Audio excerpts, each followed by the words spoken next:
ஒரு மனிதன் ஒரு மெடிசின் பாட்டிலுக்கு ஒரு மெல்லிய நுண்ணொட்டை கட்டுகிறார். அந்த நுனியின் மற்றொரு முனை அவரது பல்லுக்கு கட்டப்பட்டுள்ளது. பாட்டிலை குடித்து அதை தன்னுடைய உணவு குழாயில் மறைக்கிறார். பின் ஒரு லைட்டரில் இருந்து பிளின் கல்லை எடுத்து தன் நகத்தின் இடுக்கில் ஒளிக்கிறார். ஒரு ஷூ லேசை கைமணி கட்டி போல கைச்சுழியில் கட்டுகிறார்.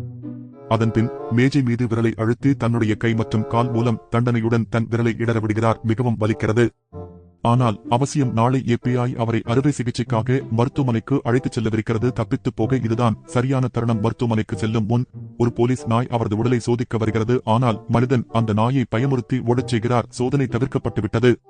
அறுவை அறையில் அவர் கட்டப்பட்டு படுக்க வைக்கப்படுகிறார். மருத்துவர் அவருக்கு அனஸ்தீசியா மருந்தை செலுத்துகிறார். அந்த நேரத்தில் அவர் தனது உணவு குழாயிலிருந்த மருந்து பாட்டிலை கசக்கி வாய்க்குள் இழுத்துக் கொள்கிறார். பல்லால் அதை உடைக்கிறார். மருந்தை குடிக்கிறார். அந்த கலவை அனஸ்தீசியாவின் விளைவுகளை நொறுக்குகிறது. அவரது உடல் சோம்பலாக மாறுகிறது.